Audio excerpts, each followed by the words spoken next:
Studio में आपको खुश आमदीद कहेंगे। साबिक सदर मुमलिकत आसिफ अली जरदारी ने गवर्नर सिंध कामरान खान टेसोरी को टेलीफोन किया है। साबिक सदर ने गवर्नर से उनकी खैरियत दरियाफ्त की है। आसिफ अली जरदारी ने कामरान टेसोरी से कहा है कि आपकी जल्द सेहतयाबी के लिए दुआगो हूँ। इस हवाले से मजीद जानते हैं अपने नुमाइंदे इक्तदार अनवर से। जी इक्तदार, बताइएगा। आपका अब से कुछ देर कबल साबिक सदर आसिफ अली जरदारी ने गवर्नर सिंध कामरान टेसोरी को टेलीफोन किया। कामरान टेसोरी जो है वो आज गवर्नर सिंध की तबीयत पूछी और उनकी जल्द सेहतयाबी के लिए दुआ की। उनका ये कहना था कि आपकी जल्द सेहतयाबी सिंध और कराची के जो एतमाद है उसके लिए बहुत ज़रूरी है। और सदर के टेलीफोन करने पर गवर्नर सिंध ने उनका शुक्रिया अदा किया और इस अज़म का इजहार किया कि वो जल्द सेहतमंद होकर फील्ड में दोबारा वापस आएंगे। जी बहुत शुक्रिया इक्तदार अनवर। एमक्यूएम की अहम प्रेस कॉन्फ्रेंस में इत्तेहाद के लिए अहम किरदार अदा करने वाले कामरान टेसोरी शरीक नहीं थे। गवर्नर सिंध तबीयत की खराबी के बायस गैर हाजिर रहे। रहनुमाओं ने उनकी खिदमात को खराज तहसीन पेश किया और उनके लिए सेहत की दुआ की। फारूक सत्तार ने तशवीश का इजहार करते हुए तहकीकात की बात कर दी। एमक्यूएम के बिखरे धड़ों को यकजा करने के लिए गवर्नर सिंध कामरान टेसोरी ने जोड़ तोड़ भाग दौड़ सब कुछ किया, मगर इत्तेहाद के ऐलान की प्रेस कॉन्फ्रेंस में वही मौजूद नहीं थे। कामरान टेसोरी की गैर हाजिरी की वजह उनकी तबीयत की नासाजी था और एमक्यूएम रहनुमाओं ने उनकी खिदमात को सराहते हुए उनके लिए सेहत की दुआ भी की। गवर्नर सिंध, मैं उनका शुक्रिया अदा करना चाहता हूं कि हमको करीब लाने में भी उनका एक रोल था और आप सबसे दरख्वास्त करता हूं कि वो कल बहुत ज्यादा बीमार हुए हैं, उनकी दुआएं सेहत के लिए आप सब दुआ करें। डॉक्टर तो खालिद मकबूल सिद्दीकी भी हैं, मगर मरीज की असल हालत का अंदाजा शायद फारूक सत्तार ने लगाया। तशवीश के साथ शक का इजहार भी किया और तहकीकात की बात भी की। कामरान टेसोरी भाई की खिदमत को भी हम सब सराहते हैं और उनके खिलाफ भी मुझे लगता है कि मुझे नहीं पता, तहकीकात होगी तो पता चला कि वो शदीद अली है, बहुत बीमार है। अल्लाह ताला हम उनकी दराजी उम्र के लिए और उनकी सेहतयाबी के लिए भी दुआ करें। गवर्नर सिंध की तबीयत बुध की रात अचानक बिगड़ गई थी और उन्हें अस्पताल मुंतकिल करना। जराये के मुताबिक इससे पहले उन्होंने किसी दोस्त के लाए हुए पाए खाए थे।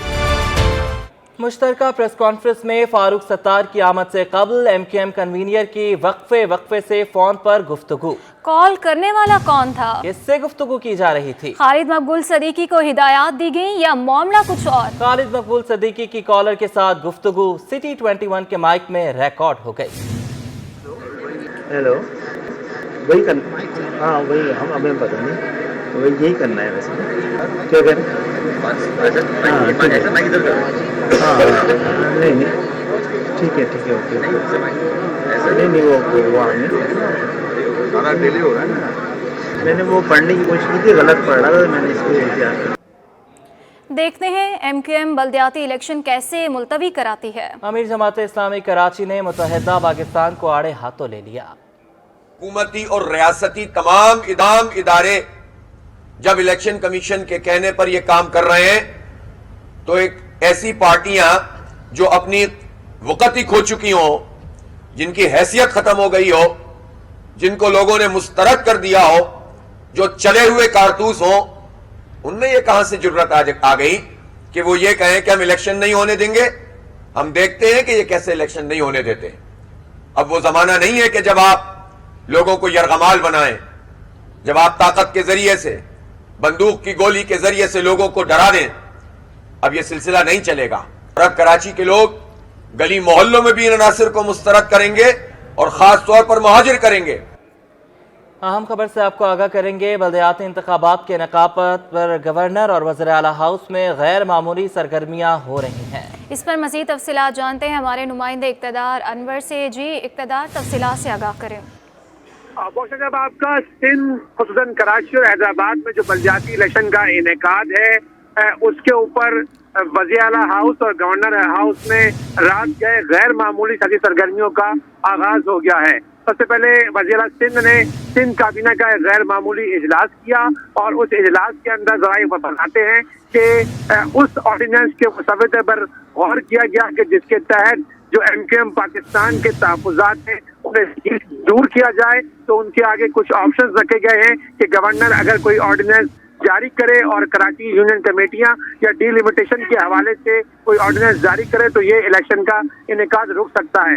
اس بات کو لے کے فیصلہ کیا گیا کہ پاکستان پیپلز پارٹی کے چیئرمین بلال بھٹو زرداری اسلام آباد سے سیدھا وزیر اعلیٰ ہاؤس پہنچیں گے، جہاں پر تمام ہی اہم وزراء موجود ہیں، اور یہاں پر پھر ایک اہم اجلاس ہوگا جس کے بعد آرڈیننس کے مسودے کو فائل کر کے گورنر تک پہنچایا جائے گا اور صبح ان گورننس کی منظوری دے گی۔ دوسری جانب اب سے کچھ دیر قبل سابق صدر آصف علی زرداری نے بھی گورنر کامران ٹیسوری کو ٹیلی فون کیا اور ان قانونی جو بات چیت ہے اس پہ مشاورت کی۔ گورنر ہاؤس کے اندر بھی اب سے کچھ دیر بعد MQM پاکستان کے تمام ہی اہم رہنما، جن میں آج شامل ہونے والے مصطفیٰ کمال اور ڈاکٹر فاروق ستار بھی شامل ہیں، وہ پہنچیں گے اور گورنر ہاؤس کے اندر جو ایک آرڈیننس جاری کرنا ہے گورنر کو، اس حوالے سے جو قانونی مسودہ ہے اس پر تبادلہ خیال ہوگی۔ ذرائع کہتے ہیں کہ اگر گورنر سندھ اس بات کا آرڈیننس جاری کر دے کہ کراچی سٹی ڈسٹرکٹ کونسل کو بحال کر دیا گیا ہے تو شہر میں 37 یونین کمیٹیاں قائم کرنی پڑ جائیں گی، اور جب یونین کمیٹیاں قائم کرنی پڑ جائیں گی تو جو پرانی جو حلقہ بندی ہوئی ہے وہ ختم ہو جائے گی، اور اس کے ختم ہونے سے یہ انتخابات رک جائیں گے۔ 3 ماہ کا وقت مل جائے گا کہ دوبارہ سے نئی حلقہ بندیاں کی جائیں۔ سٹی ڈسٹرکٹ کونسل کی بحالی سے یہ مشروط ہے، یا پھر اسلام آباد کا طریقہ اپنایا جائے گا جس میں ایک آرڈیننس کے ذریعے یونین کمیٹیوں کی تعداد کو بڑھانے کا آرڈر جاری کیا جائے گا۔ ان تمام قانونی نکات پر گورنر ہاؤس اور وزیر ہاؤس میں الگ الگ قانونی مشاورت جاری ہے۔ ایک جگہ پاکستان پیپلز پارٹی کے رہنما بیٹھے ہوئے جن کو تھوڑی دیر بعد بلال بھٹو زرداری جوائن کریں گے، دوسری جانب گورنر سندھ اور MQM کے رہنما تھوڑی دیر بعد ملاقات کریں گے جس میں ان کی بھی قانونی ٹیم جو ہے وہ بھرپور طریقے سے مشاورت کرے گی۔ تو راستہ ایک بار پھر کراچی اور حیدرآباد کے جو بلدیاتی انتخابات ہیں ان کا انعقاد خطرے میں آ گیا ہے۔ ساتھ ساتھ اس آرڈیننس کو کل صبح ہی کابینہ سے منظور کروایا جائے گا، اور اس مقصد کے لیے کابینہ کا اجلاس صبح 11 بجے طلب بھی کر لیا گیا ہے۔ جی، تمام تر معاملات پر قانونی جو ہے مشاورت جاری ہے۔ بہت شکریہ اقتدار انور۔ MQM پاکستان کی پریس کانفرنس پر PTI کی سینئر رہنما علی زیدی کا رد عمل سامنے آ گیا ہے۔ اس حوالے سے مزید جانتے ہیں اپنے نمائندے طاہا ملک سے۔ جی بالکل، جیسا کہ ہم سب جانتے ہیں شہر بھر میں سیاسی سرگرمیاں جو ہیں وہ عروج پر ہیں۔ MQM پاکستان کے تمام دھڑے ایک جگہ پر ہو گئے۔ علی بھائی سے بات کرتے ہیں۔ علی زیدی صاحب موجود ہیں PTI کی جانب سے۔ سر یہ بتائیے گا کہ MQM پاکستان کے تمام دھڑ جو ہیں وہ ایک جگہ پر ہو گئے ہیں، اس حوالے سے کیا کہیں گے آپ؟ یا اللہ تیرا شکر ہے، میں تو پہلے کہہ رہا تھا 10 دن پہلے میں نے ٹویٹ کیا جلدی کرو، دیر کس بات کی ہے؟ اور یہ کبھی ہوا ہے پاکستان کی تاریخ میں یا کسی بھی دنیا کی تاریخ میں کہ جماعتیں اکٹھی ہوں الیکشن سے رکوانے کے لیے؟ بھائی دنیا میں جماعتیں اکٹھی ہوتی ہیں، الائنسز بنتے ہیں الیکشن میں جانے کے لیے، الیکشن کروانے کے لیے۔ یہ کون سی جمہوری جماعتیں جو الیکشن سے بھاگ رہی ہیں؟ کتنی احمقانہ بات کی ہے جی ہم روڈ پہ بیٹھ جائیں گے الیکشن روک لیں گے، تو پھر روک سکو تو روک لو۔ اچھا سر، آپ کو کیا لگتا ہے یہ ایک ہو کر کے مضبوط ہو گئے ہیں یا پھر کمزور ہو گئے ہیں؟ دیکھیں یہ سمجھ رہے ہیں کہ یہ ایک ہو کے مضبوط ہو گئے، لیکن عوام میں ان کی پذیرائی نہیں ہے۔ یہ سارے اکٹھے بھی ہو جائیں، عوام نے ان کو ریجیکٹ کر دیا۔ یہ لگا لینا ایک کیمپ، لگا لیں مل کے، لگا لینا کیمپ، ذرا ممبرشپ کیمپ دیکھ لیں کتنے لوگ ان کے ممبر بنتے ہیں۔ اچھا سر، انہوں نے اعلان کیا ہے کہ اشارہ فیصل پہ بیٹھ جائیں گے، ملتوی کروانے کی کوشش کریں گے، تو اس وقت اگر ایسا ہوتا ہے تو پھر حکمت عملی PTI کی جانب سے کیا ہوگی؟ پھر میں اعلان کر رہا ہوں کہ PTI کا نہیں، پورے کراچی کا ووٹر نکلے گا اور جا کے ووٹ دے گا۔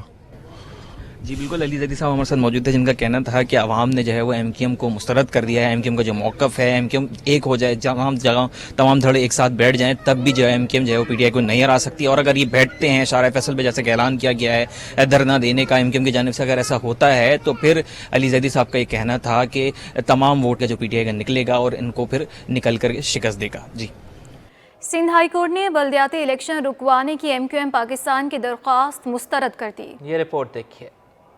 الیکشن کمیشن کے نامکمل کورم سے متعلق کیس میں سندھ ہائی کورٹ کا بڑا فیصلہ۔ عدالت نے MQM پاکستان کی بلدیاتی الیکشن کے التوا کی درخواست مسترد کر دی۔ عدالت نے ایڈوکیٹ جنرل سندھ سے استفسار کیا کہ الیکشن کمیشن کے 5 ارکان کی جگہ 3 ممبران نے شیڈول کیسے جاری کیا، جس پر ایڈوکیٹ جنرل نے کہا کہ اس کا جواب تو الیکشن کمیشن ہی دے گا۔ الیکشن کمیشن کے نمائندے نے کہا کہ وہ ایڈوکیٹ جنرل کے دلائل سے متفق ہیں۔ آج جو اپلیکیشن تھی جو کل سنی گئی تھی اور آج اس کو آرڈر کے لیے تھی، وہ ہم نے اسٹے آرڈر مانگا تھا۔ اسٹے آرڈر اس لیے ہم نے مانگا تھا کہ 15 تاریخ کو الیکشن ہونے والے ہیں۔ ہمارا کہنا یہ ہے کہ ابھی مین پٹیشن کیونکہ سننے والی ہے، اور اس پٹیشن میں اگر آگے جا کے فیصلہ ہوتا ہے تو پورا الیکشن وائڈ ہو جائے گا۔ जो इलेक्शन वाइड होगा तो इतनी बड़ी एक्सरसाइज जो हो रही है, जितना एक्सपेंडिचर हो रहा है, जो इतने लोग उसमें इन्वॉल्व हो रहे हैं, तमाम चीज़ें ज़ाया हो जाएंगी।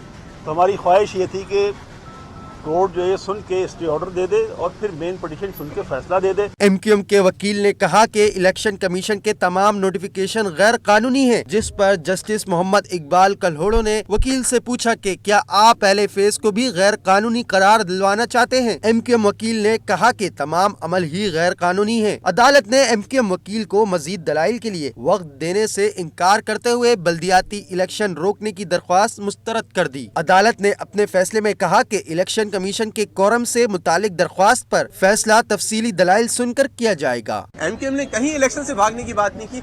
एमक्यूएम ने आइन और कानून की बालादस्त 22nd कॉन्स्टिट्यूशनल अमेंडमेंट की अपहेल्ड की बात की है, फेडरेशन की नुमाइंदगी की बात की है। दरख्वास्त पर समाअत के दौरान एडवोकेट जनरल और जजेस के रिमार्क्स पर कमरा अदालत किश्ते ज़ाफ़रां बन गया। एमक्यूएम वकील ने कहा कि एडवोकेट जनरल के दलाइल फ्रस्ट्रेशन ऑफ जस्टिस हैं, जिस पर जस्टिस इकबाल कल्होड़ो ने कहा कि ये फ्रस्ट्रेशन ऑफ जस्टिस क्या होता है, पहली दफा सुना है। एडवोकेट जनरल ने फ्रस्ट्रेशन ऑफ जस्टिस का मतलब है जजेस को फ्रस्ट्रेट कर दिया गया, जिस पर अदालत में कह के गूंज उठे।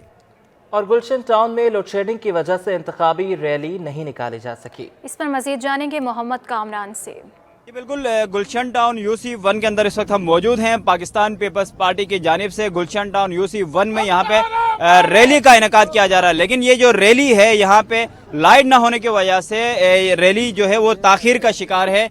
तमाम जितने भी लोग कारकुनान, इलाका मकीन जितने भी यहाँ पे बैठे हुए हैं, लाइट आने का इंतज़ार कर रहे हैं, लेकिन लाइट ना आने की वजह से यहाँ पे लोगों को आपस में मिल जुलने में, बैठने में, रैली के आगाज़ के लिए लाइट का यहाँ पे इंतज़ार कर रहे हैं। हमारे साथ यहाँ पे पाकिस्तान पीपल्स पार्टी के वार्ड के जो उम्मीदवार हैं, जो रैली के चेयरमैन और वाइस चेयरमैन के साथ इस रैली की क़यादत करेंगे, वार्ड 2 और वार्ड 4 के उम्मीदवार हमारे साथ मौजूद हैं।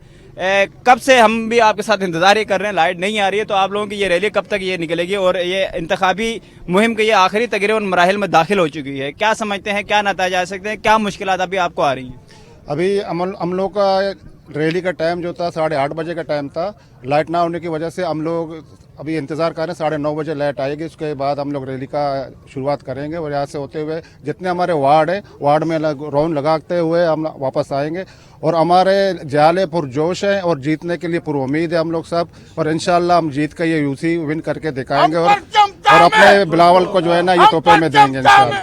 बहुत शुक्रिया। यकीनन अंधेरा भी है और खड्डे भी हैं, सीवरेज का भी इशू है। इसी वजह से ही पाकिस्तान पीपल्स पार्टी के जो बल्दियाती जो नुमाइंदे हैं और कारकुनान के एक बहुत बड़ी तादाद, कैमरामैन एहसन अमीन से मैं कहूँगा अगर आपको दिखा सके तो अंधेरे के बायस ये सारे नजर नहीं। ज़्यादातर जितने भी यहाँ पे लोग हैं वो मोबाइल की जो लाइटें हैं वो ऑन किए हुए हैं, मोबाइल की लाइटों से यहाँ पे एक दूसरे को देखने की कोशिश कर रहे हैं और अपना नारे जो है वो कारकुनान यहाँ पे लगा रहे हैं। बुनियादी तौर पे ये जो इलाका है काफ़ी टूट फूट का शिकार है, सीवरेज का मसला है, सड़कें टूटी हुई हैं, अंधेरा है, अंधेरे में किसी हादसे का खतरा बदस्तूर बरकरार है, तो इसीलिए ये एहतियात कर रहे हैं और लाइट आने का इंतजार कर रहे हैं।